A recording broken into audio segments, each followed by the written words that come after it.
Welcome to The Explainer. Today we're cracking open a 2,500-year-old blueprint for existence itself, a kind of philosophical schematic that claims to map the very software that runs our reality. You know, it's the biggest question of all, isn't it? It's the one mystery that's driven philosophers, scientists, and pretty much every curious human for thousands of years. And it's the exact question the Buddha set out to solve. And what he came back with wasn't some simple, believe this kind of creed. No, he found something much more like a schematic, a detailed map of cause and effect that explains this repeating cycle of existence we all find ourselves in. He called this whole thing dependent origination. And the core idea is pretty profound. Nothing just is. Everything, from a thought that flashes in your mind to your entire life's experience, it all happens because of things that came before it. It's like a cascade, a perfect domino effect with 12 specific interconnected links. So, how are we going to unpack all this?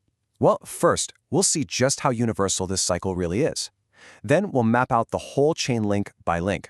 After that, we'll explore a few different really cool lenses you can view it through. We'll even zoom in on one critical two-way connection. And finally, we'll get to the good part, how to actually break the chain. Right, before we jump into the links themselves, we've got to understand just how big this idea is. This isn't just some abstract philosophy for people. It's described as a universal law of nature.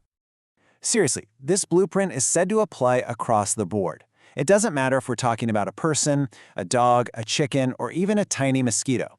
The fundamental pattern of being born, having experiences, and eventually dying is the same. It's like the basic operating system for all sentient life. Okay, so what does this chain of cause and effect actually look like?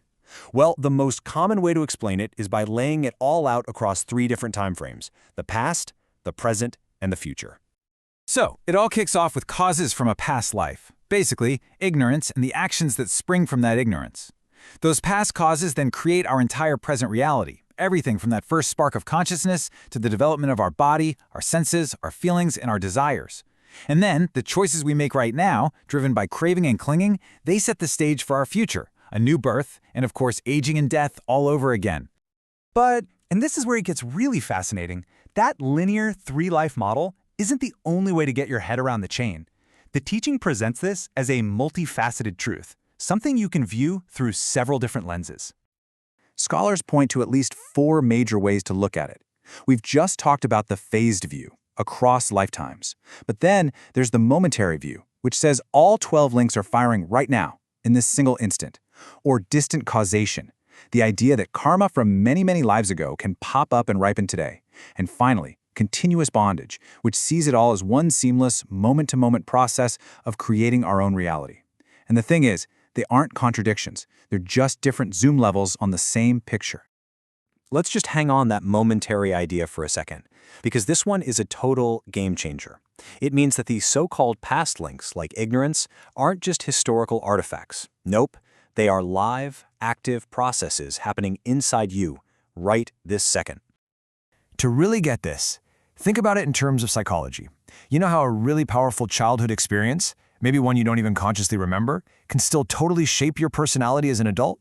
That past event isn't gone. Its effects are alive and well in your present. Well, the past links in this chain work just like that. Ignorance isn't some old mistake. It's an active force, firing right alongside all the other links in this very instant. Now, inside this whole chain, there is one truly unique relationship. Almost every link is a one-way street. A causes B, which causes C, and so on. But there's one specific connection that just breaks that rule completely. It happens right between the 3rd link, which is consciousness, and the 4th, which is mind-body. And right there, the causal arrow points both ways. See, consciousness is described as the stream of being carrying all its patterns from a past life, and mind-body is the newly fertilized egg. For a new life to even start, that consciousness needs a physical home to land in. But here's the kicker. At the exact same time, that fertilized egg needs the consciousness to enter it in order to grow and develop. If there's an egg, but no consciousness shows up, it just won't become a viable being. It's a perfect mutual dependency. Spirit and matter absolutely have to meet at this point for the show to go on. Okay, so we've got this intricate, self-perpetuating cycle that seems to run everything. And you might be thinking, wow, this sounds pretty deterministic. Like we're all just cogs in some giant cosmic machine. But the Buddhist discovery wasn't just a diagnosis. It was also the prescription for the cure. Is there any way to get off this ride? Can you actually stop this endless loop of cause and effect, of birth and death? And the answer is a huge, resounding yes, because this entire, elaborate structure, as complex as it seems, actually has a single point of failure.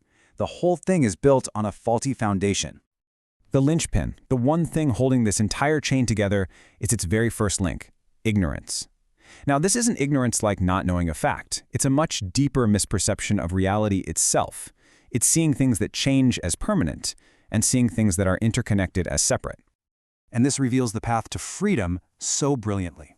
If you can shatter that first link, if you can replace that fundamental ignorance with clear insight, then the second link, the creation of actions that trap you in the cycle, it never even happens.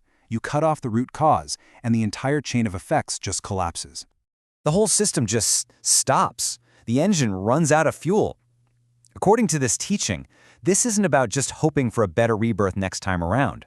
This is about complete liberation from the cycle. It is the end of suffering, period.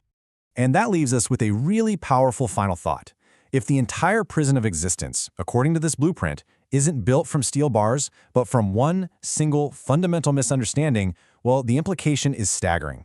It means the key to dismantling the whole thing isn't out there somewhere in the heavens or in the future, but in the simple, radical act of seeing things right here and right now, just as they really are.